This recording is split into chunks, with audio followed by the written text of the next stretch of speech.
CM Revanth కు strong counter ఇచ్చారు కేటీఆర్. ఉండేది తీన్ పుటైనా తీస్మార్ ఖాన్ లెక్క మాట్లాడుతున్నాడని మండిపడ్డారు. ఈ రెండేళ్లలో కేసీఆర్ ఏడాడైనా రేవంత్ పేరు తీసుకున్నాడా అని ప్రశ్నించాడు. నాయకుడు నాయకుడే, అర్భకుడు అర్భకుడేనని చురకలంటించారు.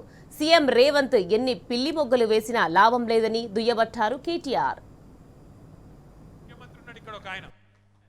ఒక 3 ఫుట్ ఉంటాడు కానీ తీస్మార్ ఖాన్ లెక్క మాట్లాడతాడు. ఆయన పెద్ద పెద్ద మాటలు మాట్లాడుతూ నేను ఒక్కటే అడుగుతున్నా, 2 ఏళ్లలో ఒక్క ఉపన్యాసం చెప్పినావా కేసీఆర్ పేరు చెప్పకుండా? నీ పేరు ఒక్కసారైనా తీసుకున్నాడా కేసీఆర్? 2 ఏళ్లలో ఒక్కసారి తీసుకున్నాడా కేసీఆర్ నీ పేరు? ఒక గది నీ స్థాయి, ఒక గది కేసీఆర్ స్థాయి. అందుకే నేను చెప్తున్నా, నాయకుడు ఎప్పుడు నాయకుడే, అర్భకుడు ఎప్పుడు అర్భకుడే. మనం ఫరక్ పడేది ఏం లేదు. ఉన్నది ఉన్నట్టు చెప్తే అదో బాధ. నాయకుడిని నాయకుడేనే అంటారు, అర్భకుడిని అర్భకుడే అంటారు. నువ్వు ఎన్ని పిల్లి మొగ్గలేసినా, ఎన్ని కుప్పిగంతులేసినా నీతో ఊది గాలది పీరి లేవది, ఏం చేసుకుంటావో చేసుకోపో.